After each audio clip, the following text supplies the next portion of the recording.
Hello students, आज हम chapter number 12 discuss करेंगे और हमारे चैप्टर का नाम है कंज्यूमर प्रोटेक्शन। बिजनेस स्टडीज़ के चैप्टर फर्स्ट से लेकर 11 तक की सारी वीडियोस और नोट्स आपको मिल चुके होंगे, और अगर आपको कोई भी नहीं मिले हैं तो आप पहले उसे रिसीव कर लें, उसके बाद उसे पढ़ लें, उसके बाद हम चैप्टर 12 पे आएंगे। तो चलिए स्टार्ट करते हैं चैप्टर 12 को। हम सबसे पहले हम बात करते हैं कि कंज्यूमर प्रोटेक्शन में कंज्यूमर वर्ड का मीन्स क्या होता है। तो हर वो कस्टमर जो आपके प्रोडक्ट को परचेस करने के बाद उसे कंज्यूम करता है, उसे यूज़ करता है, वो आपका क्या कहलाएंगे? कंज्यूमर कहलाएंगे। ठीक है, तो अब हम बात करते हैं यहाँ पर कि कंज्यूमर प्रोटेक्शन क्या होता है।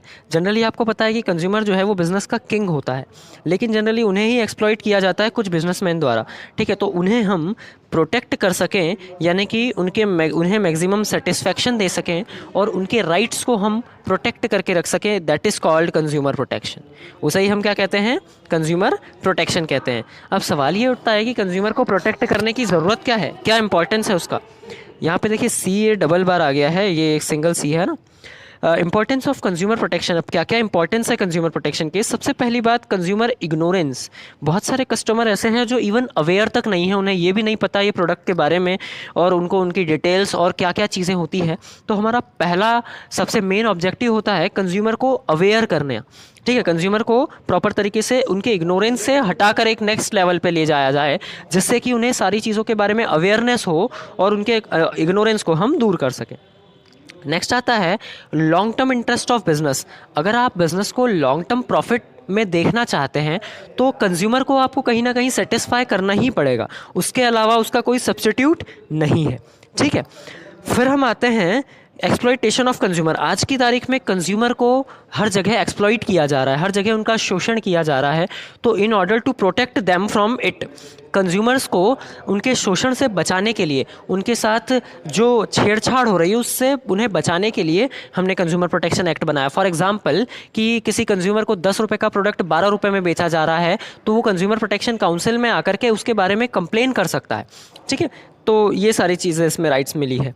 नेक्स्ट आता है कंज्यूमर अवेयरनेस। अब यहाँ पर कंज्यूमर अवेयरनेस से मतलब ये है कि कोई भी प्रोडक्ट अगर डायरेक्टली इनडायरेक्टली कंज्यूमर को अफेक्ट करता है तो उस प्रोडक्ट के ऊपर उस चीज़ की अवेयरनेस लिखी होती है। फॉर एग्जाम्पल कि अगर हम कोई भी तंबाकू प्रोडक्ट यूज़ करते हैं तो उसके ऊपर लिखा होता है कि तंबाकू कॉजेस कैंसर, उसके बाद भी अगर यूज़र यूज़ करता है तो ये उसकी रिस्पॉन्सिबिलिटी में काउंट होता है।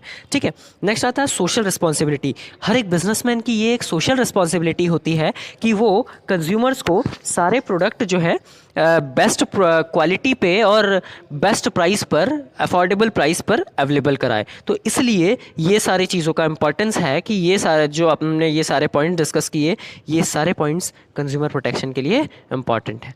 ठीक है, आई होप कि ये चीज़ें आपको क्लियर हुई होंगी, और अगर इसमें कुछ भी कन्फ्यूज़न हो तो आप मुझसे पूछ लीजिएगा। अब नेक्स्ट जो हमारा टॉपिक आता है that is problems of consumer. एक कंज्यूमर को क्या क्या प्रॉब्लम फेस करनी पड़ती है ड्यूरिंग परचेजिंग। तो सबसे फर्स्ट प्रॉब्लम है problem of adulteration. Adulteration means क्या होता है? एडल्ट्रेशन मीन्स होता है मिलावट करना। मतलब कंज्यूमर्स को कई बार ये चीज़ फेस करनी पड़ती है कि प्रोडक्ट में मिलावट करके उन्हें दी जाती है। तो इस चीज़ की ये उसकी उनकी सबसे फर्स्ट प्रॉब्लम है। सेकंड, सब स्टैंडर्ड गुड्स। सब स्टैंडर्ड गुड्स मीन्स होता है कि किसी एक प्रोडक्ट की क्वालिटी को डिक्रीज़ करते जाना और क्वालिटी बहुत ही ज़्यादा बैड वर्स्ट कर देना। ठीक है, तो इसलिए सब स्टैंडर्ड गुड्स इनकी सेकंड प्रॉब्लम में काउंट होती है। नेक्स्ट होता है increase in price. Continue price को बढ़ाते चले जाना। ठीक है, ये भी इनकी एक थर्ड प्रॉब्लम है कंज्यूमर्स के लिए, कि कंज्यूमर्स जो है इससे भी बहुत ज़्यादा प्रॉब्लम को फेस करते हैं। नेक्स्ट होता है problems of weights and measures. कई शॉपकीपर्स को आपने देखा होगा कि वो क्या करते हैं कि 1 kg प्रोडक्ट को 950 ग्राम ही दिया, 50 ग्राम कम कर दिए, 25 ग्राम कम कर दिए, और ऐसे छोटे छोटे थेफ्ट करके, चोरी करके, और वो अपना एक प्रॉफिट, बड़े मार्जिन में प्रॉफिट को अर्न कर लेते हैं। तो ये भी कंज्यूमर के लिए एक बहुत बड़ी समस्या है, बहुत बड़ा प्रॉब्लम है। नेक्स्ट आता है ब्लैक मार्केटिंग। ब्लैक मार्केटिंग मतलब क्या होता है कि कोई प्रोडक्ट हमारे पास पर्याप्त मात्रा में अवेलेबल है, बट हम क्या कर रहे हैं, उस प्रोडक्ट को रख रहे हैं और बोल रहे हैं कि ये प्रोडक्ट नहीं है, होर्डिंग कर देना जिसे कहते हैं। ठीक है, जमाखोरी हिंदी में कहा जाता है। इसमें क्या, आप प्रोडक्ट को रखे जा रहे हैं और उसके बाद में क्योंकि उसकी डिमांड बहुत है तो जो भी उसको खरीदना चाह रहा है उसको आप महंगे में रेट बढ़ा करके बेच रहे हैं। That is called black marketing. ठीक है, तो ये सारी जो है कहीं ना कहीं कंज्यूमर्स के लिए एक बहुत बड़ी प्रॉब्लम है। अब बात करते हैं कि कंज्यूमर प्रोटेक्शन एक्ट ने कंज्यूमर्स को कौन कौन से राइट्स दिए हैं, कौन कौन से अधिकार दिए हैं। तो देखिए कंज्यूमर प्रोटेक्शन ने ये कुछ एक्ट्स, कुछ राइट्स दिए हैं। सबसे पहला है राइट टू सेफ्टी। ठीक है, राइट टू सेफ्टी मतलब कंज्यूमर्स को इस बात का अधिकार दिया गया है कि वो अपनी सुरक्षा में रहे। फॉर एग्जांपल कि कोई भी ऐसा प्रोडक्ट कोई कंपनी नहीं बना सकती जो कंज्यूमर को डायरेक्टली या इनडायरेक्टली हार्म कर रहे हो। ठीक है, नेक्स्ट बात करते हैं right to be informed. Consumer को इस बात का राइट है कि कोई भी प्रोडक्ट के बारे में अगर उन्हें अवेयरनेस नहीं हो और वो डिमांड करते हैं तो उन्हें उसके बारे में इन्फॉर्मेशन दी जाए। नेक्स्ट पॉइंट आता है right to choose. That means कि अगर किसी कंज्यूमर को किसी प्रोडक्ट को अपने हिसाब से चुनने का राइट होता है। मीन्स कि कोई भी शॉपकीपर किसी कंज्यूमर को कोई प्रोडक्ट थोप नहीं सकता, ज़बरदस्ती नहीं दे सकता। मतलब कंज्यूमर अगर चाहे तो ही उस प्रोडक्ट को परचेस करे, ठीक है, अदरवाइज़ वो दूसरे प्रोडक्ट पर या दूसरे वेराइटीज़ पर स्विच कर सकता है। ठीक है, ये राइट्स होते हैं। नेक्स्ट आता है right to be heard. Consumer को नेक्स्ट राइट होता है कि उनको सुना जाए। ठीक है, उनको जो है लिसन किया जाए। अगर उनके कुछ प्रॉब्लम है तो वो जब जाकर कंप्लेन करे तो उन्हें सुना जाए, इस बात का भी राइट कंज्यूमर को होता है। नेक्स्ट होता है right to be compensation. Heard में मतलब उनको सुना जाए और उनकी सुनवाई की जाए, एक टाइप से उनके खिलाफ जो है एक्शन लिया जाए, अगेंस्ट उनको शॉपकीपर्स के अगेंस्ट एक्शन लिया जाए। और लास्ट जो है जैसे हमारा राइट टू रिसीव कंपनसेशन, इसमें मतलब क्या होता है कि अगर सचमुच कंज्यूमर के साथ अन्याय हुआ है, उनके साथ सचमुच एक्सप्लॉयटेशन हुआ है, तो उन्हें उनका कंपनसेशन दिया जाए। और कौन देगा ये कंपनसेशन? कहीं ना कहीं उन शॉपकीपर से दिलवाया जाता है। ठीक है, आई होप क्लियर हो रही होंगी आपको ये बातें।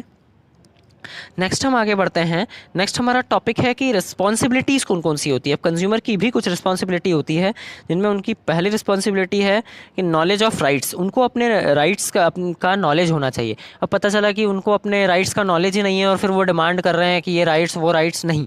उन्हें सबसे पहले रिस्पॉन्सिबिलिटी है कि आपको अपने रिस्पॉन्सिबिलिटीज़ का अपने राइट्स और रिस्पॉन्सिबिलिटीज़ का नॉलेज होना चाहिए। Second, cash memo. आप जैसे किसी भी चीज़ को परचेस करते हैं तो ये आपकी रिस्पॉन्सिबिलिटी है कि आप उनसे बिल मांगिए। ठीक है, आप उनसे बिल नहीं मांगते हैं और कल को जाके आप कंप्लेन करते हैं हमने आपसे प्रोडक्ट किया था, ये खरीदा था और ये ख़राब निकला, तो वो तो आपको पहचानने से भी इनकार कर देंगे कि हमने कब बेचा आपको ये प्रोडक्ट। तो आप कैश मेमो यानी कि बिल मांगिए। नेक्स्ट होता है प्रिकॉशन। आप अपनी तरफ से खुद भी प्रिकॉशन रखें। डायरेक्ट जो है आप उनके ऊपर इल्ज़ाम ना लगाएं शॉपकीपर्स पर। पहले कंज्यूमर्स की रिस्पॉन्सिबिलिटी बनती है कि सबसे पहले आप खुद प्रिकॉशन रखें, फिर भी अगर उनकी तरफ से मिस्टेक होती है यानी शॉपकीपर की तरफ से, तब आप कंप्लेन करें। नेक्स्ट होता है ensures product quality.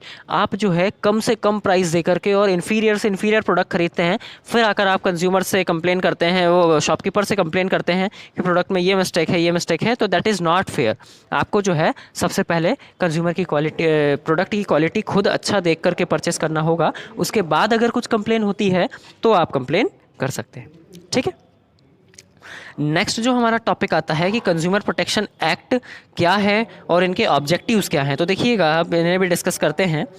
Consumer protection act जो है कंज्यूमर्स के राइट्स को प्रोटेक्ट करने के लिए बनाया गया एक एक्ट है जो कि कंज्यूमर के इंटरेस्ट का ध्यान रखता है।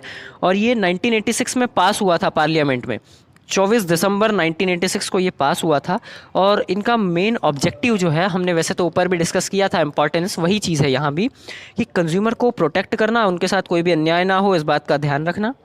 Next, protection of rights of consumer. उनको जितने भी अधिकार मिले हैं, जितने भी राइट्स मिले हैं, उन सभी को आप प्रॉपर तरीके से पालन हो रहा है या नहीं हो रहा है, उनको वो जो अधिकार मिले हैं वो सचमुच वो उसका फ़ायदा उठा पा रहे हैं या नहीं, इस बात का ध्यान रखना।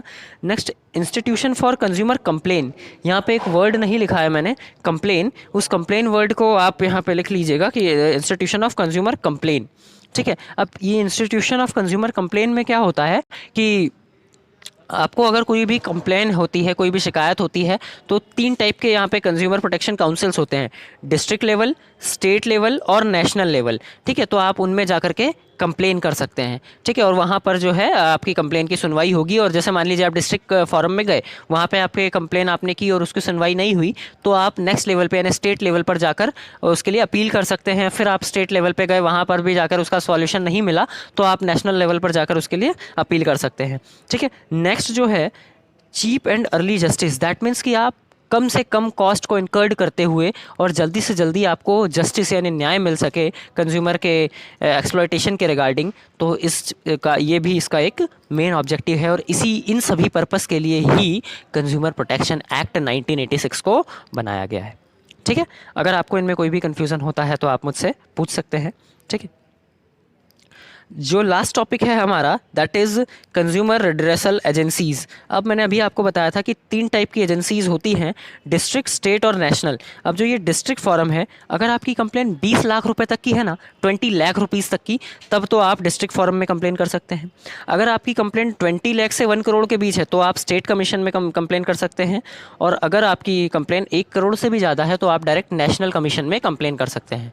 ठीक है, अब जैसे मैंने अभी आपको अपील की बात बताई थी, आपने सपोज़ कीजिए आपकी 15 लाख की कंप्लेन है, आपने डिस्ट्रिक्ट फोरम में किया और यहाँ पे आपको जो है टोटल जजमेंट नहीं मिल पाया, तो आप अपील यहाँ पर कर सकते हैं। भले ही आपकी 15 लाख की ही वो थी कंप्लेन थी, तो आप अपील स्टेट कमीशन में कर सकते हैं। और सपोज़ कीजिए आपको स्टेट कमीशन में भी न्याय नहीं मिल पाया, नहीं जजमेंट मिल पाया, तो लास्ट आप नेशनल कमीशन में कर सकते हैं। और सपोज़ कीजिए कि आपको नेशनल कमीशन में भी न्याय नहीं मिल पाया, तो लास्ट ऑप्शन फिर आपके पास होता है सुप्रीम कोर्ट, जो कि हमारी कंट्री का सबसे बड़ा कोर्ट माना जाता है। ठीक है, द अपेक्स कोर्ट जिसे कहा जाता है, वहाँ आप कंप्लेन कर सकते हैं और फिर आपको डेफिनेटली इतना लेवल से गुजरने के बाद तो आपको जो है जजमेंट मिल ही जाएगा।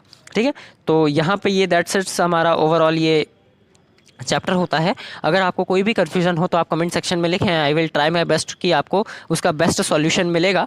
और बाकी आप पर्सनली भी मुझसे कांटेक्ट कर सकते हैं। Thank you.